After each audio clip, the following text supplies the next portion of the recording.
નમસ્કાર. આજનો આપણો ટૉપિક છે કોર્ટ મેરેજ. ઘણા બધા લોકોના ક્વેશ્ચન છે કે શું માતા પિતાની સહેમતીની જરૂરત હોય છે કોર્ટ મેરેજ કરવા માટે. હાલમાં એવો કોઈ કાયદો નથી કે જેમાં માતા પિતાની સ્વીકૃતિની જરૂરત હોય. ભારતનું બંધારણ દરેક નાગરિકને તેને સ્વતંત્રતાનો અધિકાર આપે છે. આર્ટિકલ 21 મુજબ કોઈપણ વ્યક્તિ સ્વતંત્ર રીતે જીવન જીવી શકે છે અને પોતાના નિર્ણય લઈ શકે છે. એટલે કે હાલમાં એવો કોઈ કાયદો નથી કે માતા પિતાની સહેમતીની જરૂરત હોય.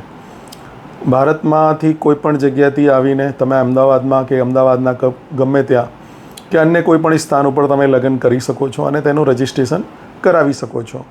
પણ શરત એવી છે કે બંને પક્ષકારોની ઉંમર કમ્પ્લીટ હોવી જોઈએ. સપોઝ છોકરી 18 વર્ષ કરતાં ઓછી ના હોવી જોઈએ, એટલે 18 વર્ષ કમ્પ્લીટ હોવા જોઈએ, અને છોકરાની ઉંમર 21 વર્ષ કરતાં ઉપર હોવી જોઈએ. બંને પક્ષકારો પાસે એક આઈડી પ્રૂફ અને એક બર્થ પ્રૂફ હોવું જરૂરી છે.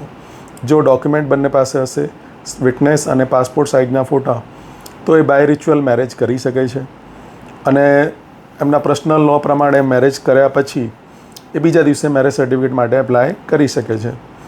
એ સિવાય માની લો બે જુદા જુદા ધર્મના વ્યક્તિ છે તો સ્પેશિયલ મેરેજ એક્ટ પ્રમાણે જે ડિસ્ટ્રિક્ટમાં રહેતા હોય એ ડિસ્ટ્રિક્ટમાં, સપોઝ કોઈ છોકરો અમદાવાદનો છે તો સ્પેશિયલ મેરેજ એક્ટ મુજબ તે લગ્ન અમદાવાદમાં એપ્લાય કરી શકે છે અને મેરેજ સર્ટિફિકેટ મેળવી શકે છે. અને માની લો કોઈ વ્યક્તિને લગ્ન કર્યા પછી મેરેજ સર્ટિફિકેટ આવી ગયું અને કોઈ ત્રાહિત વ્યક્તિ દ્વારા તેમને કોઈ થ્રેટ, કોઈ ભય હોય તો તમે પોલીસ પ્રોટેક્શનની એપ્લિકેશન તમારા નજદીકના પોલીસ સ્ટેશનમાં કરી શકો છો.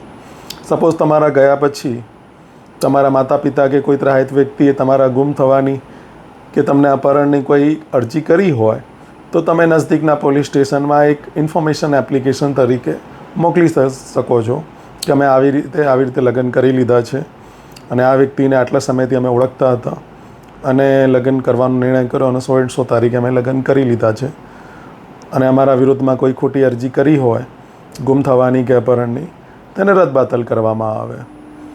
જો એ સિવાય તમારા મનમાં કોઈ ક્વેશ્ચન હોય તો તમે મને આ નંબર પર કોલ કરી શકો છો. Thank you. ધન્યવાદ.